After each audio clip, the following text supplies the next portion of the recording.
জয়ন্তী বর্ষে express news এ হলো deadline communications private limited, আর আপনারা দেখছেন এক্সপ্রেস নিউজ, খবর নেয় খবর দেয়।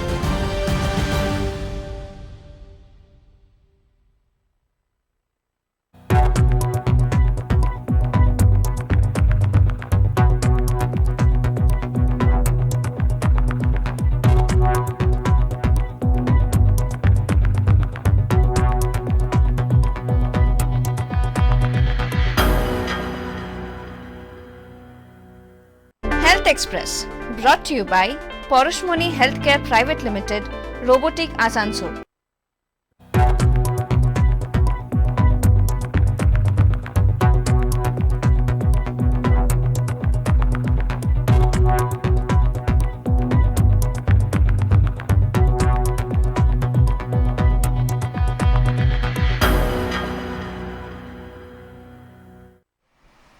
নমস্কার, আপনারা দেখছেন হেলথ এক্সপ্রেস। আমি স্নিগ্ধা শুরু করছি আজকের বিশেষ অনুষ্ঠান হেলথ এক্সপ্রেস। শনিবার বিকেল 4টে মানেই হেলথ এক্সপ্রেস, আপনাদের প্রিয় অনুষ্ঠান। আর আজ আমাদের সাথে রয়েছে ডাক্তার নিশা প্রগতিশ্রী আমাদের সঙ্গে। নমস্কার। नमस्ते। আর আজকে আমরা যে বিষয়ে কথা বলবো সেটা হচ্ছে प्लेसेंटा प्रेविया, যেটা হচ্ছে नारीर गर्भफूल। तो सबसे पहला क्वेश्चन आपके पास रहेगा कि व्हाट इज प्लेसेंटा प्रेविया, ये होता क्या है? प्लासेंटा प्रीविया एक एबनॉर्मल कंडीशन है जिसमें प्लासेंटा जो है with in 2 centimetre of the cervix internal ऑस होता है। एक बच्चेदानी का जो नीचे का पोर्शन होता है जिससे बेबी या कोई भी मेंस्ट्रुएशन जहाँ से वो आउटलेट होता है, वो आउटलेट के विद इन 2 सेंटीमीटर वो प्लासेंटा जो है वहाँ पे जाकर के वो चिपका हुआ होता है। तो लोअर सेगमेंट जिसको कहते हैं, with in 2 centimetre of internal loss, जब वहाँ पे जाकर के प्लासेंटा अटैच हो जाता है तो उस कंडीशन को प्लासेंटा प्रीविया का नाम दिया गया है। अच्छा, इसका मेन सिम्टम्स क्या होता है? इसका जो मेन और सबसे खतरनाक सिम्टम है ब्लीडिंग। और ये ब्लीडिंग जो है ये किसी कॉम्प्लिकेशन सिचुएशन में होने का ज़रूरत भी नहीं है। इसमें कभी भी ब्लीडिंग हो सकता है विच इज़ पेनलेस, कोई कॉज भी नहीं होता है। यूजुअली इसमें क्या है कि लेडी आराम कर रही है, all of a sudden excessive bleeding start हो जाता है। कई औरतों में ये स्पॉटिंग से होता रहता है, शुरू से ही स्पॉटिंग हो रखता है, लेकिन मेन जो इसका चीज़ है वो है painless causeless bleeding, and that can be heavy and very life threatening situation. अच्छा, तो कौन से ट्रिमेस्टर में ज़्यादा ब्लीडिंग होता है? यूजुअली ये जो कंडीशन है प्लासेंटा प्रीविया, ये थर्ड ट्राइमेस्टर में ही ये प्रेजेंट करता है यूजुअली। वो इसलिए होता है क्योंकि जब बच्चा बढ़ रहा होता है तो बच्चेदानी भी बढ़ रही होती है, और उस वक्त तक थर्ड ट्राइमेस्टर से पहले तक यूट्रस का कोई डिवीजन नहीं होता है कि अपर सेगमेंट लोअर सेगमेंट, ये थर्ड ट्राइमेस्टर में ही स्टार्ट होता है। तो जब ये यूट्रस बढ़ता है तो यूट्रस में अपना एक स्ट्रेच होता है, तो प्लेसेंटा क्योंकि वो नीचे लोअर सेगमेंट में चिपका हुआ है, वो जाकर के वहाँ अटैच्ड हुआ है, तब ये जब स्ट्रेच होता है यूट्रस, जब बढ़ रहा होता है अपर और लोअर सेगमेंट में डिवाइड हो रहा होता है, तब ये जो ब्लड वेसल्स हैं जो कि वो प्लासेंटा और मदर के बीच में जो अटैच्ड है वो टेयर होना स्टार्ट हो जाती हैं। तो अगर छोटी छोटी वेसल्स टेयर हो रही हैं तो वो स्पॉटिंग होगा। अगर कोई अचानक से मेजर वेसल ही टेयर हो गया तो जैसा वेसल टेयर होगा उतनी ज़्यादा ब्लीडिंग होगी।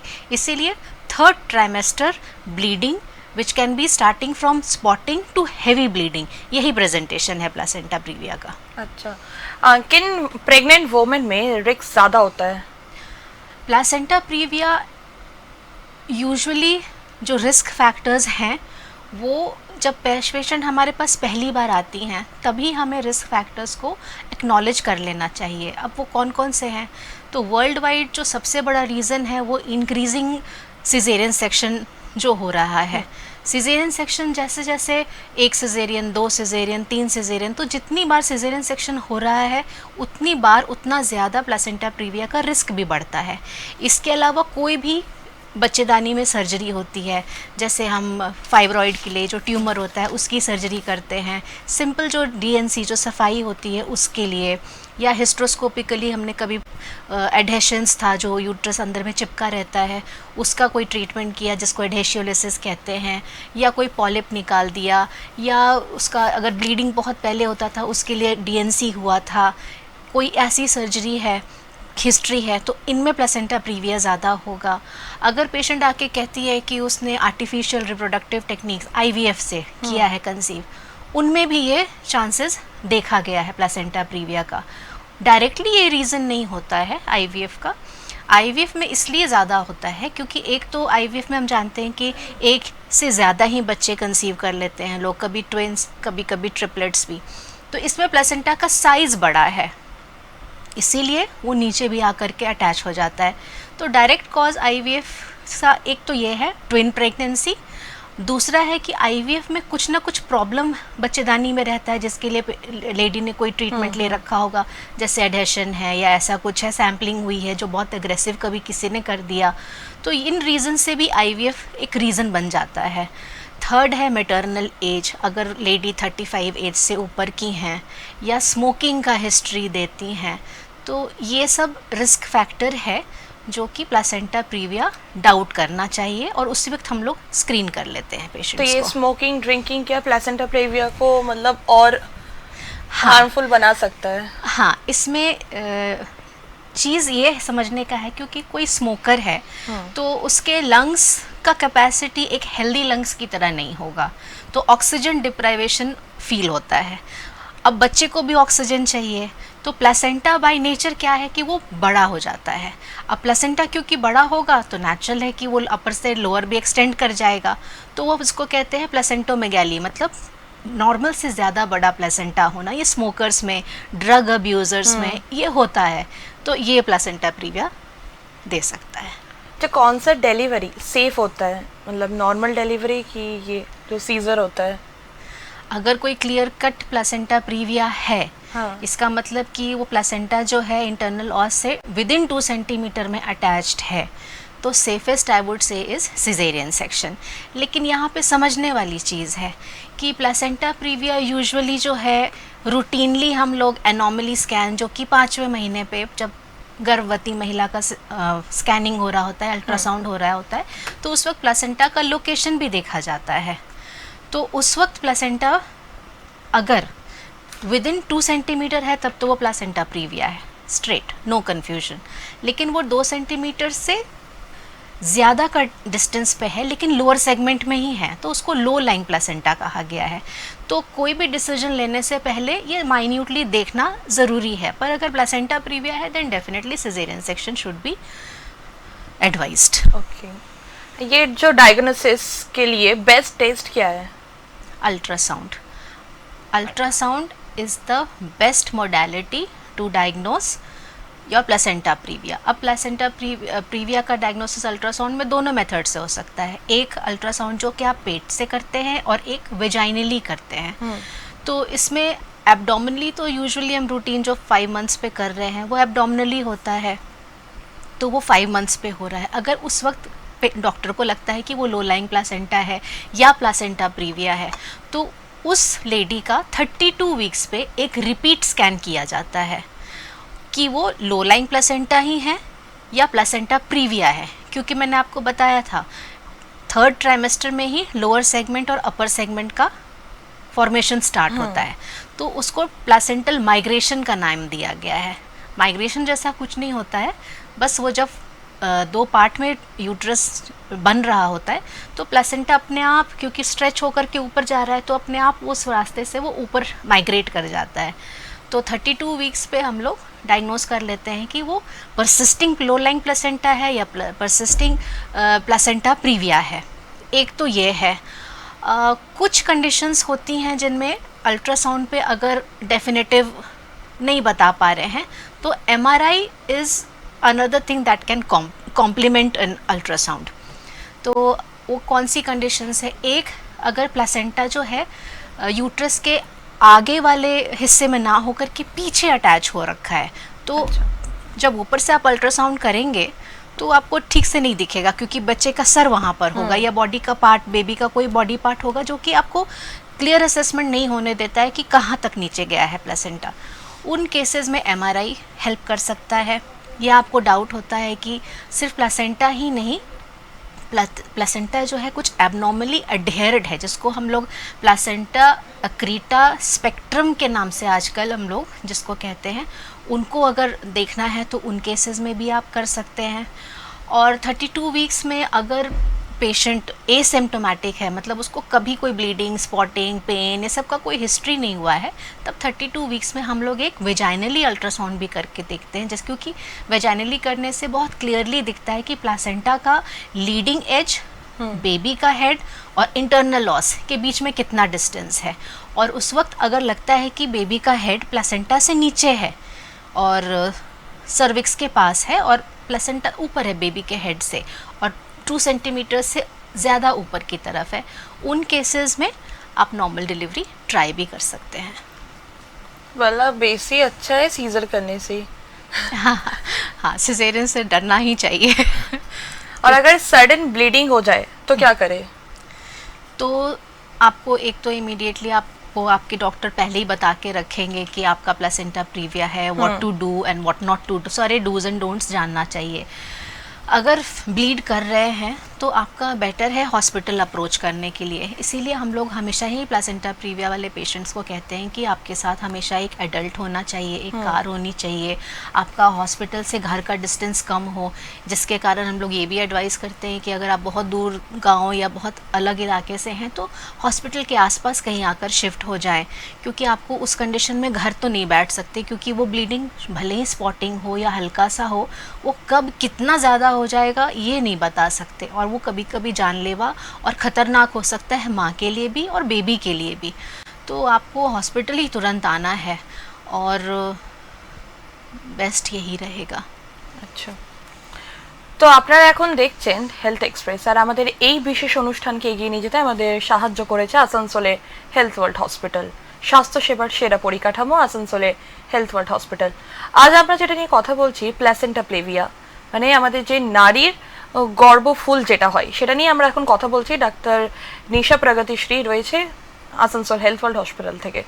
তো যে কোনো এইরকম কোনো প্রবলেম হলে অতি অবশ্যই আপনারা গিয়ে পরামর্শ নিন যে কি করতে হবে না করতে হবে। এটা বাচ্চা মা দুজনের জন্যই বহুত डेंजरस আছে যিনি বললেন এখনই। तो माँ और बेबी के लिए जो कॉम्प्लिकेशंस क्या हो सकता है, मतलब मदर के लिए और बेबी के लिए? इसमें आपको पहले देखना पड़ेगा कि जो लेडी हैं, जो प्रेग्नेंट लेडी हैं, उनको किस महीने से ये ब्लीडिंग या स्पॉटिंग स्टार्ट हो रहा है। अगर किसी को 5वें महीने से 6ठे महीने से ही थोड़ा थोड़ा ब्लीडिंग होता रहता है तो डेफिनेटली वो औरत जाकर के टुवर्ड्स एंड उनको अनीमिया होना ही होना है, क्योंकि थोड़ा थोड़ा ब्लीडिंग होकर के ब्लड लॉस तो हो ही रहा है। एक मैल न्यूट्रिशन भी होगा इन लेडीज़ को, प्री टर्म सिजेरियन सेक्शन का खतरा भी बढ़ जाता है। उसके बाद फिर बच्चे में भी, क्योंकि वो ब्लड लॉस है, अगर प्री टर्म सिजेरियन सेक्शन हुआ है और प्री टर्म बच्चा निकलता है तो फिर उसके अपने कॉम्प्लिकेशन है, वो बच्चे को झेलना पड़ता है प्री टर्म डिलीवरी का। अब उनको NICU में ज़्यादा दिन रहना पड़ सकता है, सांस लेने की तकलीफ़ हो सकती है, और अगर emergency pre term caesarean section हुआ तब तो वो और भी ख़तरनाक है। तो ये सारी चीज़ें हैं। कभी कभी ब्लीडिंग इतनी ज़्यादा हो जाती है कि हमारे पास बिल्कुल ही टर्मिनल स्टेज पे पेशेंट्स आती हैं जिनका BP रिकॉर्ड नहीं हो रहा है और बिल्कुल ही हीमोडायनामिकली अनस्टेबल पेशेंट्स होते हैं। ऐसे में बच्चे का भी धड़कन कम होने लगता है, और भी अगर ज़्यादा लेट हुए तो कभी कभी बच्चे को भी खो सकते हैं, ऐसा भी होता है। तो बच्चा में क्या क्या होता है, फिर से बोलिए?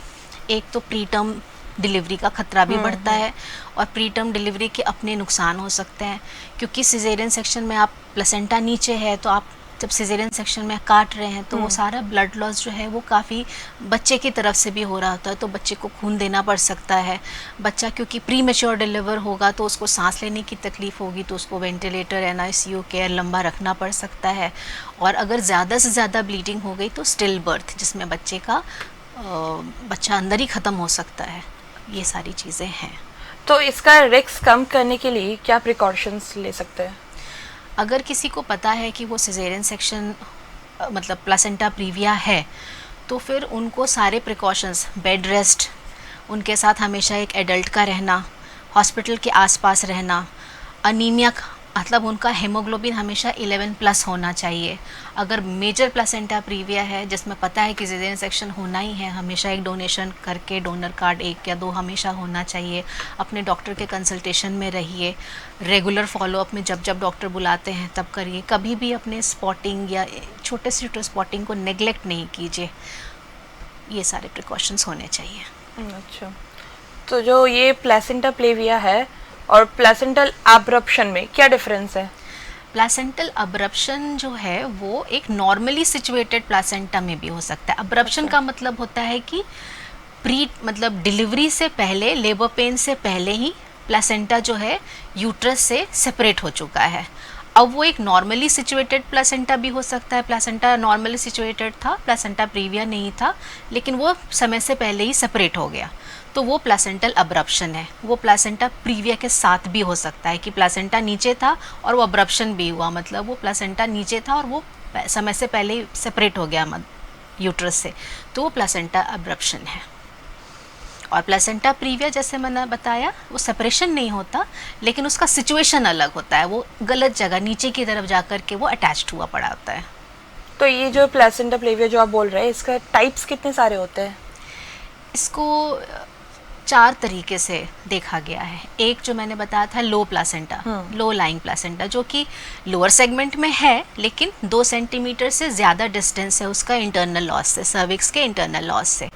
एक है लो मार्जिनल प्लेसेंटा, जिसमें कि प्लेसेंटा जो है वो सर्विक्स के बिल्कुल बस टच कर रहा है। एक है पार्शियल, जो कि वो पार्शली सर्विक्स को कवर करता है। एक है बिल्कुल सेंट्रल प्लेसेंटा, जो कि वो पूरा का पूरा सर्विक्स पे ही जा कर के बैठ के अटैच्ड हो गया है। तो 4 तरह के होते हैं। अच्छा, तो ये प्लेसेंटा प्लेविया प्रेगनेंसी में स्टार्ट में मतलब के लिए स्टार्ट में डिटेक्ट हो सकता है? हाँ, जैसा मैंने बताया, जो रिस्क फैक्टर है, अगर वो रिस्क फैक्टर है तो डॉक्टर पहले ही अलर्ट हो जाएगा। और जिनमें आप पहले सिजेरियन सेक्शन है, आप फर्स्ट ट्राइमेस्टर मतलब कि पहले ही 3-4 महीने वाला जो आप स्कैनिंग कर रहे हैं, उसमें आप देख रहे हैं कि प्लेसेंटा का डेवलपमेंट जो है ठीक वहीं हो रहा है जहाँ पे सिजेरियन सेक्शन का स्कार होता है, तो वो पहले ही डाउट क्रिएट हो जाता है। तो उस वक्त जब हम अल्ट्रासाउंड करते हैं, उस वक्त थोड़े बहुत चेंजेस दिख सकते हैं, जो कि इंडिकेट कर सकता है कि ये आगे चल के प्लेसेंटा प्रीविया बनेगा, या प्लेसेंटा ये जो है ये ऊपर की तरफ नहीं माइग्रेट करेगा। तो ये कुछ टेस्ट तो आप उससे 5 महीने से पहले वाले भी स्कैनिंग में वो पता लग जाता है। पर डेफिनेटली वो 5th मंथ का जब स्कैन, जिसको एनॉमली स्कैन कहते हैं, जिसमें बच्चे को वो डिटेल में देखा जाता है, उस वक्त रूटीनली प्लेसेंटा का लोकेशन वो देखना है। और that is the earliest and the best way of detecting placenta previa. अच्छा, ये अपने आप ठीक हो सकता है क्या? जैसा मैंने बताया, 3rd ट्राइमेस्टर में क्योंकि प्लेसेंटा यूट्रस जो है अपर और लोअर सेगमेंट में बन रहा होता है, तो जो प्लेसेंटा प्रीविया 5th मंथ में डायग्नोस करते हैं, 26 to 60% जो है ये अपने आप माइग्रेट कर जाता है। लेकिन जो रिमेनिंग 20% है उसको आप फॉलोअप अगर रखें तो, और अगर टीवीएस करते हैं तो टीवीएस में भी कभी कभी जो है, जो हमने मेजर प्लेसेंटा प्रीविया या प्लेसेंटा प्रीविया जो हमने डायग्नोस किया था, 32 वीक्स तक कभी कभी ऑटो करेक्ट होने के चांसेस हैं। ऐसा कोई रेगुलर चेकअप्स होता है क्या कि इसका टाइम पीरियड कि इतना दिन बाद हम लोग को चेकअप करना ज़रूरी है? हाँ, 5th मंथ के स्कैन के बाद 32 पे तो करना ही है, लेकिन बीच में भी ज़रूरत पड़ सकता है अगर पेशेंट को कोई सिम्टम हो रहे हैं। सिम्टम्स मतलब कि उसको कंटिन्यूस कभी कभी स्पॉटिंग होता है, ब्लीडिंग होता है, तो फिर टाइम एंड अगेन जैसा वो टेलर्ड ट्रीटमेंट जिसको कहते हैं कि जिसको जैसा ज़रूरत है वैसा ट्रीटमेंट और फॉलोअप रखना पड़ेगा। अच्छा, प्लेसेंटा प्लेविया में सेक्सुअल एक्टिविटी सेफ है या नहीं? यूजुअली सेफ नहीं ही कंसिडर करते हैं, क्योंकि हमें कोई भी प्लेसेंटा के पास कुछ भी मूवमेंट या नहीं चाहिए होता है। इसीलिए टीवीएस कराने में भी लोग कई बार जो है वो हिचकते हैं कि अगर वेजाइनली कुछ प्रॉब, अल्ट्रासाउंड प्रॉब गया तो कहीं ब्लीड तो नहीं कर जाएगा, एंड विच मेक्स सेंस। इसीलिए प्लेसेंटा प्रीविया अगर कोई डायग्नोस्ड केस है तो हाथ से या वेजाइनली हम लोग एग्जामिनेशन भी नहीं अलाउ करते हैं। तो that makes a lot of sense कि सेक्सुअल कांटेक्ट अवॉइड ही करें तो बेटर है। और सेइंग दैट अगर आप jerky long movements, long Basic journey travelling, ये सब, या फिर बहुत ख़राब रोड है उन पे ट्रैवल कर रहे हैं गाड़ियों पे, टू व्हीलर पे, ये सब तो नहीं करना चाहिए. तो इसमें बेड रेस्ट बहुत इम्पोर्टेंट है. Yes, it has a very big role to play. तो प्लेसेंटा प्लेविया रिपीट हो सकता है नेक्स्ट प्रेगनेंसी में? हाँ, 10%. Not necessarily but 10%. Placenta previa में जो फेटल मॉनिटरिंग होता है, इसका रोल क्या होता है इसमें? इसमें मेन रोल तो तब आता है जब बेबी का ग्रोथ कम हो रहा है, क्योंकि लोअर सेगमेंट यूजुअली जो है उसमें ब्लड सप्लाई का थोड़ा सा रहता है. तो एक तो अगर बेबी ग्रोथ नहीं कर रहा है तो फीटल मॉनिटरिंग आप करोगे. फिर अगर माँ को बार बार ब्लीडिंग होता रहा है, माँ को खून का कमी रहा है, तब भी बेबी का ग्रोथ थोड़ा सा अफेक्ट होता है, उसमें फीटल मॉनिटरिंग आप करोगे. कभी पेशेंट एकदम एक्सेसिव ब्लीडिंग करके ही आई है, तब आप डेफिनेटली फीटल मॉनिटरिंग तो करोगे, क्योंकि आपका फीटल वेलबींग भी एक बहुत बड़ा डिसीजन मेकिंग पैरामीटर होता है कि आप कितनी जल्दी डिलीवर करोगे या कितना टाइम तक और वेट करोगे. तो fetal factor is also very important. तो वो सब फीटल मॉनिटरिंग करना होता है. तो इमरजेंसी सिचुएशन में कौन सी साइंस डेंजरस होती है? ब्लीडिंग से बड़ा कोई और चांस Excess खतरा नहीं bleeding. है. और बच्चे का ग्रोथ, बच्चे का डेवलपमेंट कैसा रहा है, दीज आर ये पैरामीटर्स हैं जो कि हमें डिसीजन लेना पड़ता है. जैसे कोई इमरजेंसी सिजेरियन सेक्शन हम लोग कब करेंगे? अगर फीटल मॉनिटरिंग बिल्कुल ही ख़राब आ रहा है, बेबी लग रहा है कि अंदर में बहुत ही ज़्यादा कॉम्प्रोमाइज़ हो रखा है, या मदर इतना एक्सेसिव ब्लीडिंग करके आई हैं और वो बिल्कुल ही हीमोडायनामिकली अनस्टेबल पेशेंट है, या फिर एकदम से हमारे सामने ही ब्लीड कर रही है अचानक से, तो इन सिचुएशन में तो आप इमरजेंसी सिजेरियन सेक्शन ही करोगे. वो उस वक्त फिर और कुछ और कर नहीं सकते. And you have to have a बहुत अच्छा ब्लड बैंक सपोर्ट बहुत ज़रूरी है. And blood is something which is going to save the patient. Apart from जो भी आपके स्किल्स हैं, जो स्किल डॉक्टर्स हैं, not only ops and gynae वाले, आपको एनेस्थीसिया टीम चाहिए, पीडियाट्रिशियन अच्छे होने चाहिए, आपका ब्लड बैंक सपोर्ट अच्छा होना चाहिए, कभी कभी क्रिटिकल केयर, क्योंकि पेशेंट आईसीयू में भी रह सकती है. तो ये बहुत बड़ा टीम वर्क होता है ये. तो ये जो प्लेसेंटा प्लेविया को पेशेंट्स को कब एडमिट करना चाहिए, द राइट टाइम? अगर पेशेंट ठीक रही है, एसिम्प्टोमेटिक रही है, तो समवेयर अराउंड हम लोग 36 टू 37 वीक्स में एडमिट करके उसका सिजेरियन कर देते हैं. और इमरजेंसी जैसे मैंने बताया, अगर कोई प्रॉब्लम है तब तो आप कभी भी करोगे. अदरवाइज 35 टू 36 वीक्स में हम लोग सिजेरियन सेक्शन करते हैं. ये टाइम पीरियड रहता है. हाँ, क्योंकि ये सबसे बड़ा खतरा क्या होता है कि आप अगर बहुत पहले कर दोगे तो बच्चा प्री टर्म निकलेगा. तो 35-36 वीक्स का जो टाइम है वो इस खतरे को कम कर देता है, तो बेबी के लिए सेफ हो गया. अगर आप 37 वीक्स के बियॉन्ड ले जाओगे तो फिर आपको ब्लीडिंग का खतरा बढ़ जाता है. तो 35 to 36 weeks is the best time. अच्छा, ये जो प्री टर्म बेबी होता है वो अगर हो जाता है किसी किसी का जो होता है, उसके बाद प्रॉब्लम्स क्या क्या आते हैं बच्चे में? बताया ना, उसके लंग्स में प्रॉब्लम होता है, मेन है सांस लेने के प्रॉब्लम हो सकता है, उसको पीलिया जॉन्डिस होता है बच्चे को. पूरी तो वो लोग मैच्योर्ड नहीं होता है ना, पूरा बर्थ भी नहीं होता उन लोग का. पर ये अगर प्रॉपर केयर किया जाए then they grow very fast, और 2-3 महीने में ही ये बिल्कुल अच्छे से कैचअप कर लेते हैं. But yes, initial few days they struggle. उनको NICU सपोर्ट, ऑक्सीजन थेरेपी, कभी जॉन्डिस, पीलिया, ये सब चीज़ का खतरा, सांस नहीं खुलता है तो उसको वेंटिलेटरी सपोर्ट, ऑक्सीजन थेरेपी. तो इसीलिए हम लोग क्या करते हैं कि जब हमें पता है कि 34 वीक से पहले ही उसको अगर प्रॉब्लम हो रहा है तो मदर को हम लोग कॉर्टिकोस्टेरॉइड्स लगा देते हैं, जिससे उसको लंग्स का प्रॉब्लम ना हो, एटलीस्ट बच्चे को उसके लंग्स बने हुए हों.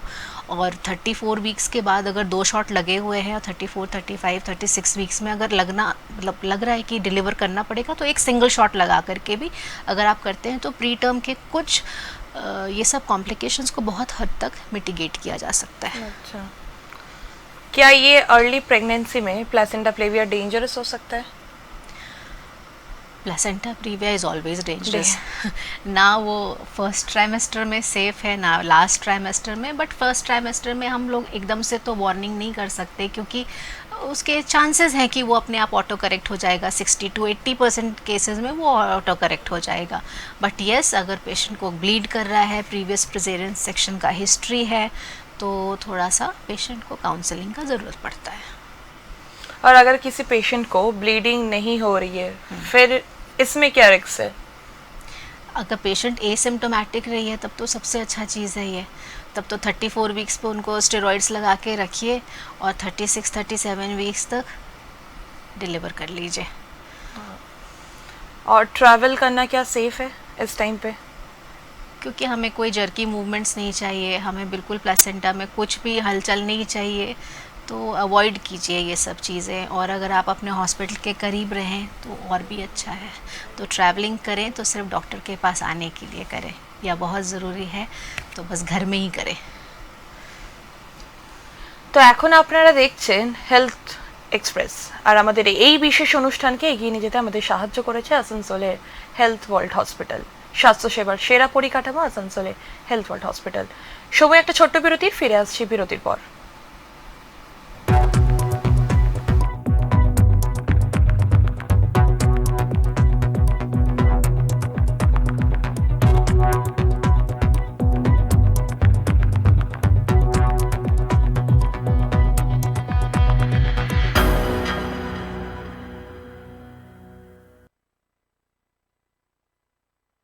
হেলথ ওয়ার্ল্ড হসপিটালস আসানসোল আপনাদের জন্য এই অঞ্চলে প্রথমবার নিয়ে এসেছে অত্যাধুনিক পেট সিটি স্ক্যান মেশিন।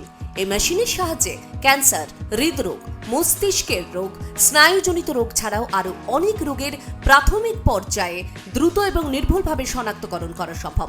তাই এবার আর পেট সিটি স্ক্যানের জন্য দূরে কোথাও নয়, চলে আসুন হেলথ ওয়ার্ল্ড হসপিটালস আসানসোলে। ঠিকানা Srishtinagar, Kunnapur, Asansol, West Bengal 713305। Health world hospitals Asansol আপনাদের জন্য এই অঞ্চলে প্রথমবার নিয়ে এসেছে অত্যাধুনিক পেট সিটি স্ক্যান মেশিন। এই মেশিনের সাহায্যে ক্যান্সার, হৃদরোগ, মস্তিষ্কের রোগ, স্নায়ুজনিত রোগ ছাড়াও আরও অনেক রোগের প্রাথমিক পর্যায়ে দ্রুত এবং নির্ভুলভাবে শনাক্তকরণ করা সম্ভব। তাই এবার আর পেট সিটি স্ক্যানের জন্য দূরে কোথাও নয়, চলে আসুন হেলথ ওয়ার্ল্ড হসপিটালস আসানসোলে। ঠিকানা Srishtinagar, Kunnapur, Asansol, West Bengal 713305। Health world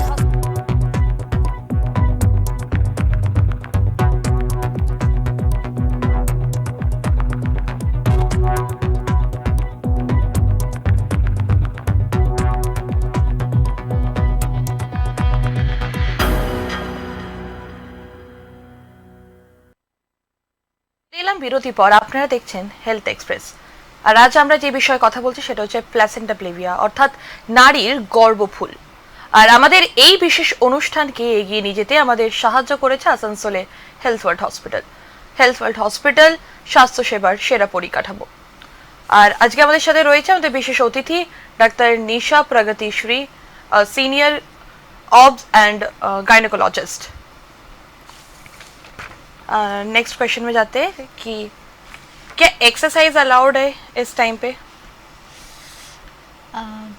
usually avoid करना चाहिए, लेकिन आप अगर डीप ब्रीदिंग एक्सरसाइज, कभी कभी जो वो बोलता है ना कि प्रेगनेंसी वुमेन लोगों की ये एक दो योगा होता है जो करना पड़ता है, हाँ, पेन रिलीफ होने के लिए। हाँ, वो ही मैं बता रही हूँ कि ब्रीदिंग एक्सरसाइजेस वो आप कर सकते हैं, क्योंकि उसमें बहुत आपको ब्रिस्क मूवमेंट या कोई स्ट्रेनस एक्टिविटी ये नहीं करना पड़ रहा है।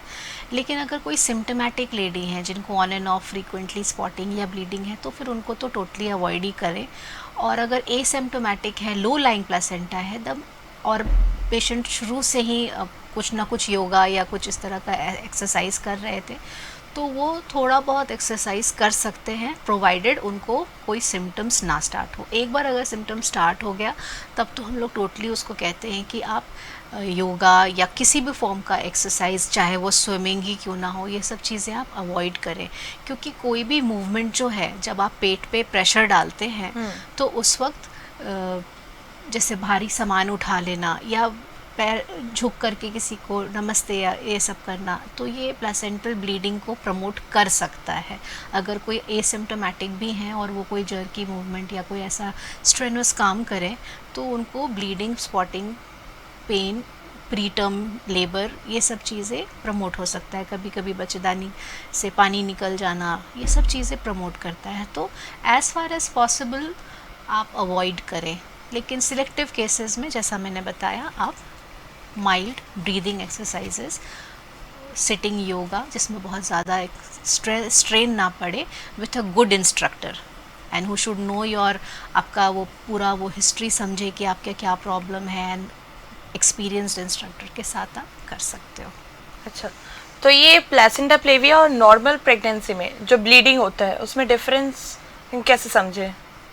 प्लेसेंटा प्रीविया तो जैसे मैंने बताया, अल्ट्रासाउंड देख करके आपको बता दिया जाएगा कि वो आपका प्लेसेंटा प्रीविया है। तो अब आपको कोई भी ब्लीडिंग हो रहा है तो उसका ओरिजिन प्लेसेंटा ही है, ये मान के चलिए। अब है कि प्रेगनेंसी में ब्लीडिंग, तो प्रेगनेंसी में ब्लीडिंग ज़रूरी नहीं है कि सिर्फ एक प्लेसेंटा प्रीविया ही एक रीज़न होता है। There are so many reason जिसमें आपको प्रेगनेंसी में ब्लीडिंग हो सकता है। जैसे कि आपको एक माइनर इन्फेक्शन है, कोई सर्वाइकल पॉलिप है, कोई सर्वाइकल इरोजन ज़्यादा हो गया, या एक खास टर्म होता है वाजा प्रीविया जिसमें कि प्लेसेंटा का एक जो नली है, प्लेसेंटा ऊपर है लेकिन कोई जो गर्भफूल है उसका एक नली जो है वो सर्वाइकल ऑस के ऊपर बैठा है और वो फट गया, तो वो भी ब्लीड कर सकता है। प्लेसेंटल अब्रप्शन एक रीज़न हो सकता है। कोई ट्यूमर है अंदर, अगर उसका वेसल जैसे फाइब्रॉइड है, अगर वो उसमें से ब्लीडिंग आ सकती है। तो there are so many reasons. लेकिन अगर कोई डायग्नोस्ड केस है प्लेसेंटा प्रीविया का, अगर वो आ रहे हैं ब्लीडिंग लेते हुए, then definitely it is nothing but placental bleeding. तो इस ब्लीडिंग में जो मतलब जो प्लेसेंटा प्लेविया का ब्लीडिंग होता है वो क्या हमेशा पेनलेस ही होता है? Mostly it is a painless, causeless bleeding. Usually patient जो है आराम कर रही होती है, उठती है, देखती है there she is lying on a pool of blood. यही है क्लासिकल प्रेजेंटेशन प्लेसेंटा प्रीविया का। आपको एकदम से वो उसने कुछ भी नहीं किया और शी इज़ जस्ट सीइंग कि वो ब्लड अपने आप जैसे बस बहे जा रहा है। Can placenta previa cause spotting instead of heavy bleeding? Yes, to begin with, of course, spotting हो सकता है। और पेन तो अभी होगा कि अगर लेबर पेन स्टार्ट हो गया। इसीलिए जब हम लोग 34 वीक्स पे जब स्कैनिंग कर रहे होते हैं एसिम्प्टोमेटिक पेशेंट में, मतलब कि उसको 32 वीक्स तक, 34 वीक्स तक कभी कोई स्पॉटिंग, कभी कोई ब्लीडिंग नहीं हुआ, ऑल्दो उनको पता है कि वो प्लेसेंटा प्रीविया है। तो जब हम लोग वेजाइनली अल्ट्रासाउंड जब करते हैं तो उस वक्त सर्वाइकल लेंथ भी देखा जाता है।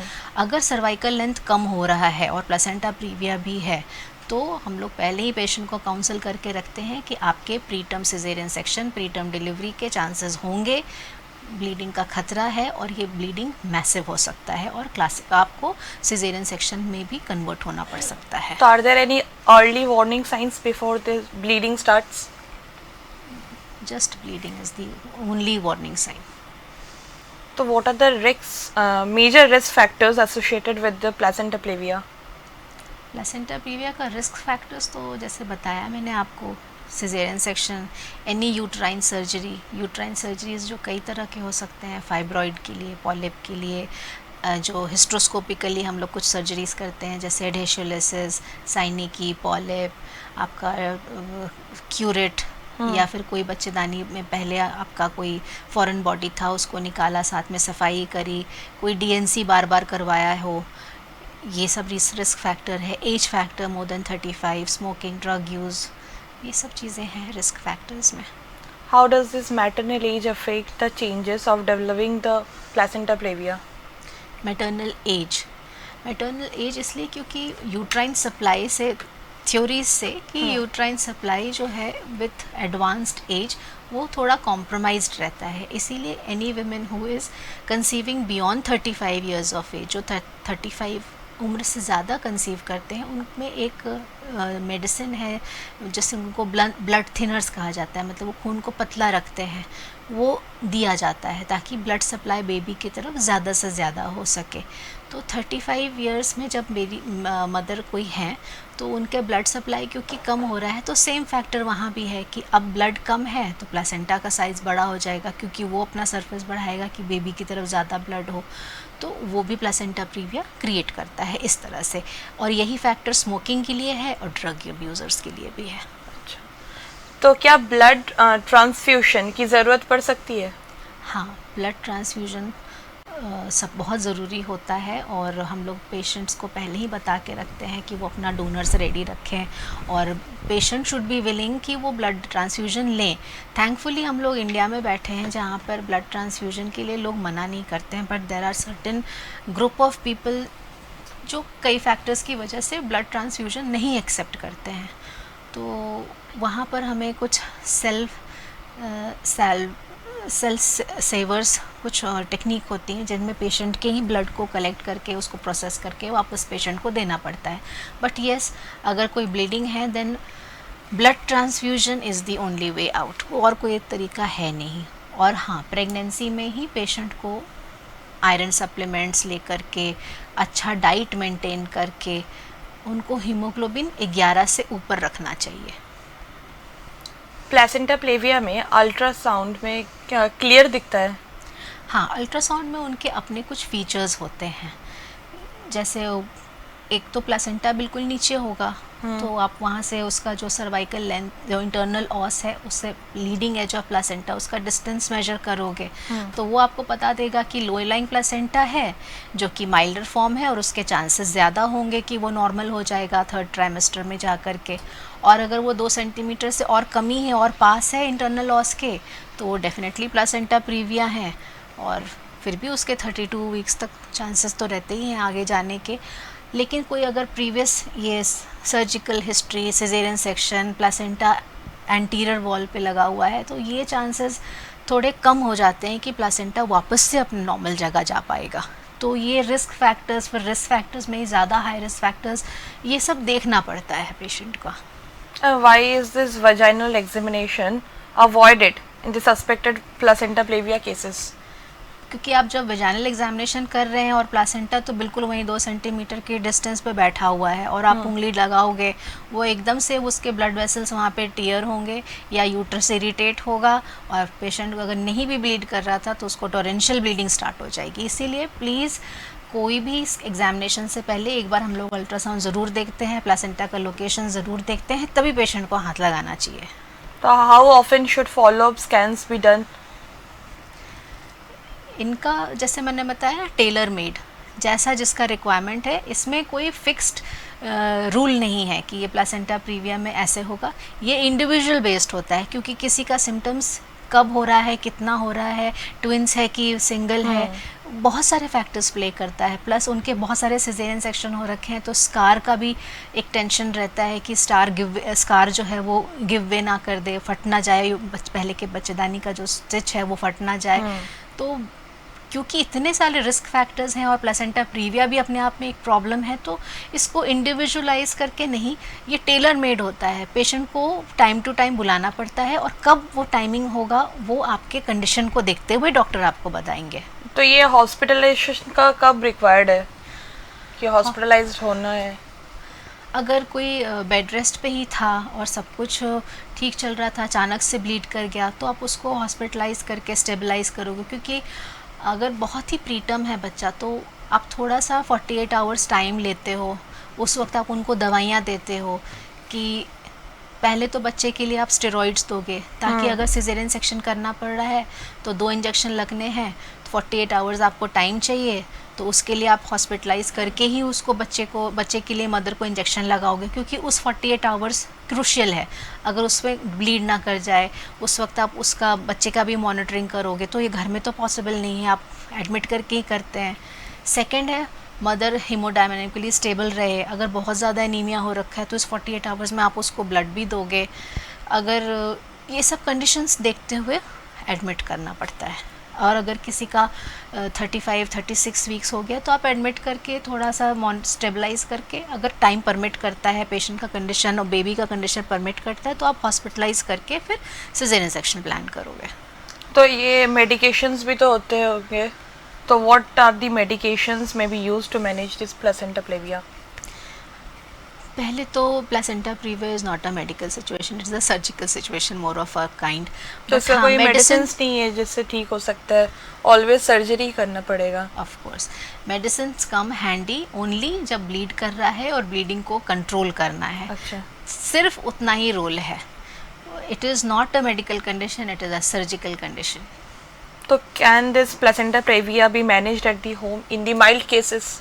यस, अगर पेशेंट घर के हॉस्पिटल से उसका घर बहुत पास है, she has a transport facility, उसके साथ हमेशा कोई ना कोई मेंबर साथ में रहता है, ब्लीडिंग नहीं हो रहा, स्पॉटिंग नहीं हो रहा है, पेशेंट पढ़ी लिखी है, समझदार है, अपना रिस्क फैक्टर समझती है, डे नाइट कभी भी आपको प्रॉब्लम में आ सकती है, तो you can manage them from home, no problem.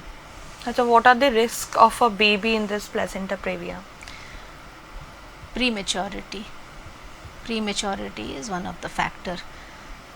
And the complications that can arise for the mother during the delivery?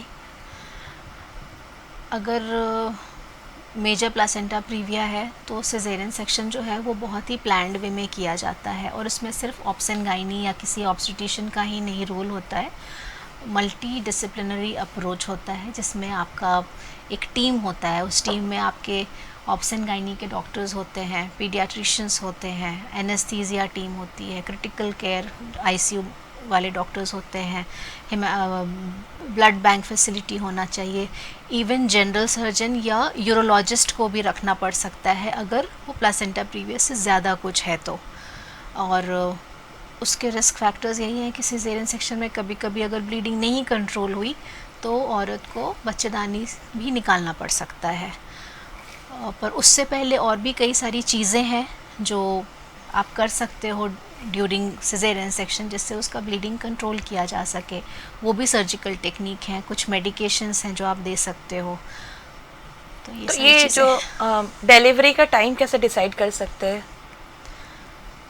Usually जो है 35 to 36 वीक्स में ये प्लान डिलीवरी होता है, इसी पे करना है। लेकिन 34 वीक्स से पहले किसका करना है, वो पेशेंट कितनी सिम्टोमेटिक है या प्रीवियस जो उसके सिजेरियन सेक्शन है वो स्कार कैसे बिहेव कर रहा है, तो ये सब चीज़ों के कारण या और भी कॉम्प्लिकेशंस अगर ज़्यादा हो गए कि ब्लीडिंग रुक ही नहीं रहा है, बेबी एकदम से कंडीशन ख़राब हो गया बेबी का, तो 34 वीक्स से पहले भी आप करोगे। अदरवाइज प्लान्ड वे तो आप 35 to 36 में आप बेबी निकाल लोगे, सिजेरियन कर लोगे। क्या IVF प्रेगनेंसी में रिस्क ज़्यादा होता है? जैसा कि मैंने बताया आपको, IVF लेडीज़ जो यूजुअली 35 प्लस होती हैं उनके यूट्राइन कोई ना कोई प्रॉब्लम रहा होता है जिसके लिए उनका सर्जरी हुआ होता है। IVF में बच्चे भी ट्विंस या ट्रिपलेट्स ऐसे होते हैं, तो ये सब रिस्क फैक्टर जो है वो प्लेसेंटा प्रीविया को प्रमोट करता है। तो ये मल्टीपल सी सेक्शन के बाद भी रिस्क बढ़ता है? हाँ, ये हर सिजेरियन के बाद रिस्क बढ़ता है। ये डोज डिपेंडेंट वे में बढ़ता है। एक सिजेरियन तो 4%, 2 सिजेरियन तो 9%, इस तरह से बढ़ता है। At what gestational age is delivery usually planned in placenta previa cases? 35 completed weeks to 36 completed weeks. क्या प्लेसेंटा प्रेविया का फ्यूचर फर्टिलिटी को अफेक्ट कर सकता है? नहीं, अगर अच्छे से मैनेज हुआ था और बहुत ज़्यादा प्रॉब्लम नहीं आई थी तो प्लेसेंटा प्रीविया का कोई ऐसा रिस्क फैक्टर और मतलब आगे चल के नहीं होगा। डेफिनेटली उसके चांसेस अनदर प्रेगनेंसी में भी बढ़ जाते हैं, पर फ्यूचर फर्टिलिटी को नहीं हैम्पर करता वो। अच्छा, क्या स्पॉटिंग को इग्नोर करना सेफ होगा? नहीं, प्लेसेंटा प्रीविया में स्पॉटिंग को इग्नोर करना सेफ नहीं होगा, क्योंकि वो एक डिनोट कर रहा है कि कहीं ना कहीं कोई वेसल टियर हुआ है।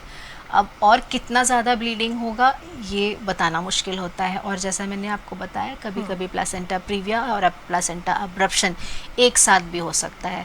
और अब्रप्शन में ज़रूरी नहीं है कि जो ब्लड जो प्लेसेंटा सेपरेट हुआ है वो पूरा का पूरा ब्लीडिंग अंदर हो रहा है कि बाहर हो रहा है। अगर वो बाहर हो रहा है तब तो आपको ब्लड दिख जाएगा आते हुए, लेकिन अंदर ब्लीड कर गया है तो वो तो लेडी भी नहीं बता पाएंगी, वो तो एक डॉक्टर ही देख करके और टेस्ट करके और फीटल मॉनिटरिंग करके अल्ट्रासाउंड पे यही सब बताया जा सकता है। इसीलिए कोई स्पॉटिंग को इग्नोर ना करें। और what should a pregnant woman do if she experiences bleeding in the 3rd trimester? go to your doctor and follow what they say. जो डॉक्टर कहें वो आप हॉस्पिटल में रहिए, हॉस्पिटल में एडमिट होना पड़े तो एडमिट होइए, ब्लड ट्रांसफ्यूजन, ब्लड रेडी करना, बच्चे के लिए क्या सेफ़ है, वो सारे एडवाइजेस फॉलो कीजिए. Does the previous C-section increase the risks of placenta previa? Of course it does. और जो placenta previa है और लो लाइंग placenta previa क्या सेम होता है? लो लाइंग प्लेसेंटा मैंने बताया ना, अगर वो 2 सेंटीमीटर से ज़्यादा अगर दूर है इंटरनल लॉस से तो वो सिर्फ लो लाइंग प्लेसेंटा है. प्लेसेंटा ऑल्दो लोअर सेगमेंट पे बैठा है बट वो 2 सेंटीमीटर से ज़्यादा के दूरी पे बैठा है इंटरनल लॉस के. और प्लेसेंटा प्रीविया वही है जो लोअर सेगमेंट में है और 2 सेंटीमीटर से कम डिस्टेंस है उसका इंटरनल लॉस पे. तो ये है फ़र्क लो लाइंग और प्लेसेंटा प्रीविया में, यही फ़र्क है. और एक बार बता दीजिए आप सबको कि इसका जो प्रिकॉशंस है क्या क्या करना चाहिए नहीं करना चाहिए. पहले तो सिजेरियन सेक्शन, आजकल कई लेडीज़ जो आती हैं वो बाय चॉइस सिजेरियन सेक्शन चाहते हैं. सिजेरियन सेक्शन के अपने ही इमीडिएट और लेट कॉम्प्लिकेशंस हैं. Placenta previa is one of the late complications of caesarean section जो आपको आगे कुछ सालों में पता लगता है नेक्स्ट प्रेगनेंसी में. तो as far as possible caesarean section avoid कर रहे, अननेसेसरी सर्जरीज नहीं करनी चाहिए. These are one thing.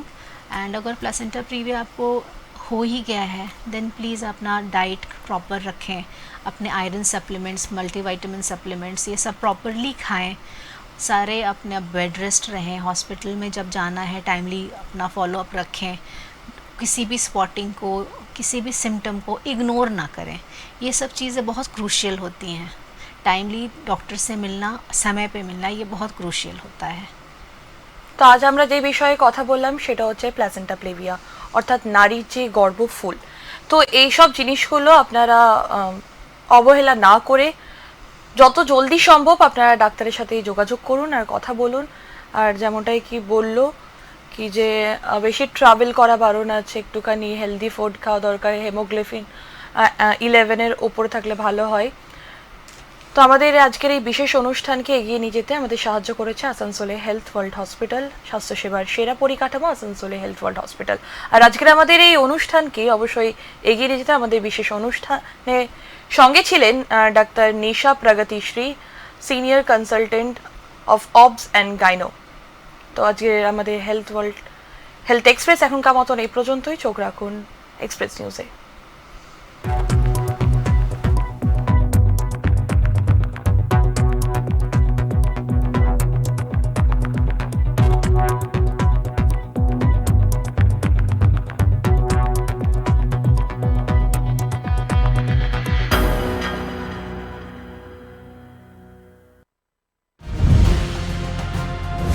রজত জয়ন্তী বর্ষে এক্সপ্রেস নিউজ এ হলো ডেডলাইন কমিউনিকেশনস প্রাইভেট লিমিটেড আর আপনারা দেখছেন এক্সপ্রেস নিউজ, খবর নেয় খবর দেয়.